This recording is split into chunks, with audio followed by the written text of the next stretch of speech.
छत्तीसगढ़ विकास एवं ग्रामीण विकास बैंक ने राज्य ऋण संगोष्ठी का आयोजन किया, जिसमें मुख्य रूप से छत्तीसगढ़ के सहकारिता मंत्री केदार कश्यप शामिल हुए। उन्होंने इस दौरान नाबार्ड को राज्य ऋण संगोष्ठी आयोजित करने के लिए बधाई दिया। साथ ही कहा कि छत्तीसगढ़ राज्य में किसानों की सहायता करने में नाबार्ड द्वारा निभाई गई भूमिका महत्वपूर्ण है। उन्होंने सभी बैंकों से छत्तीसगढ़ के किसानों और अन्य लोगों की बेहतरी के लिए नाबार्ड छत्तीसगढ़ द्वारा दिए गए अनुमानों पर ध्यान देने का भी अनुरोध किया।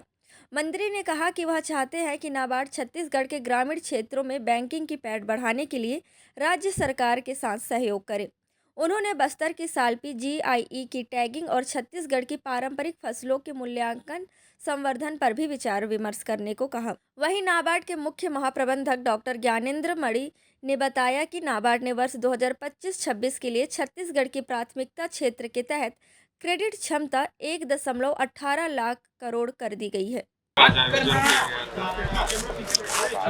नाबार्ड के द्वारा छत्तीसगढ़ राज्य कृषि और हमारे ऋण संगोष्ठी का यहाँ पर आयोजन किया गया और इसमें हमारे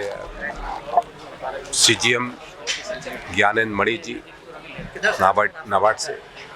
और RBI से और SBI से और सभी हमारे बैंक के प्रमुख अधिकारी और वित्त विभाग के विशेष सचिव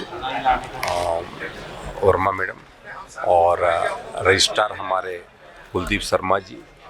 और हमारे कृषि से गिरीश चंदेल जी जो हमारे कुलपति हैं वो सम्मिलित हुए और निश्चित तौर से ये एक आगामी कार्य योजना को लेकर के इस लोन से संबंधित उसको लेकर के एक यहाँ पर एक संगोष्ठी की गई है। इससे हमारे आने वाले समय में ये पूरे छत्तीसगढ़ को कैसे सुविधाओं का विस्तार हो, किस तरीके से क्रेडिट लोन लेकर के वो अपने आप को सक्षम बनाए और उसके साथ साथ हमारे फाइनेंस के माध्यम से बहुत महत्वपूर्ण सुझाव दिया गया है। कोऑपरेटिव के माध्यम से महत्वपूर्ण सुझाव दिया गया है। कृषि में जो होने वाली जो दिक्कतें हैं उनको लेकर के सुझाव दिया गया है। उसमें हमारे सभी SLVC के जो कन्वेयर है यहाँ पर उपस्थित रहे और उन लोगों ने सब विषयों को सुना है और निश्चित तौर पे आने वाले समय में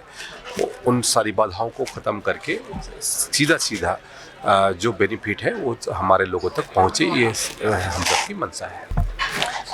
जी, नाबार्ड का ये दायित्व है कि सभी राज्य के ही नहीं देश के सभी जिलों का अगले वर्ष कितना लोन दे सकते हैं, उसकी क्या संभावना बनती है, उस पे हम लोग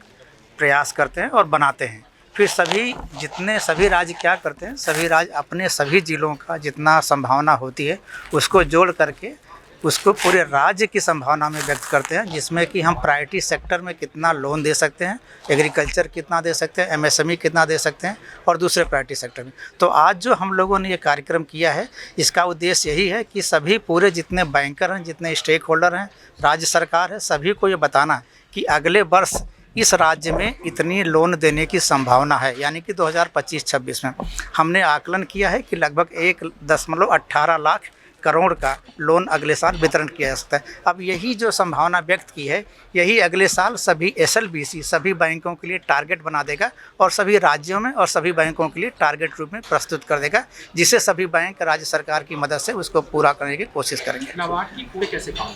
जी, हमारे यहाँ जो SLBC का फोरम होता है जिसमें हम क्वार्टरली रिव्यू करते हैं, उसके अलावा हर ज़िले में क्योंकि हमारे DDM हैं तो हमारे DDM जो वहाँ पे उनके BLBC मीटिंग होता है उसमें भी देखते हैं, रिव्यू करते हैं और जब ये उनके संज्ञान में आता है कि कहीं पे कुछ दिक्कतें हैं तो उसके जो हम कोऑर्डिनेटर होते हैं, स्टेट कोऑर्डिनेटर होता है, हम उनके संज्ञान में लाते हैं और नहीं तो हम SLBC के माध्यम से और दूसरी जो कमिटीज़ बनी हैं उनके माध्यम से ये सभी राज्य सरकार को, सभी बैंक को ये बताते हैं कि ये संभव आप है लेकिन आप क्यों नहीं कर रहे हैं, तो उसके पर चर्चा होती है। उसके अलावा हम जो नाबार्ड है वो खुद SSG और इनके फोरम को बढ़ावा देता है। इनके लिए बहुत सारे ट्रेनिंग प्रोग्राम, जैसे आपने देखा होगा LEDP, MEDP और ये सब हम ट्रेनिंग प्रोग्राम प्रोवाइड करते हैं जिससे उनका इंटरप्रेन्योरियल स्किल बढ़े और ये ट्रेनिंग हम आजकल इनको SRLM को भी NRLM के माध्यम से भी हम ट्रेनिंग करवाने के लिए उनसे प्रपोजल इनवाइट करते हैं, और वो प्रपोजल में हम लोग उनको अगर सैंक्शन करते हैं और उनको ट्रेनिंग दिया जाता है, फिर उनमें एक इंटीग्रल पार्ट होता है कि जितने लोगों को ट्रेनिंग मिला है उनको बैंक लिंकेज ज़रूर दिया जाए, तभी पैसा रिलीज़ किया जाता है। धन्यवाद।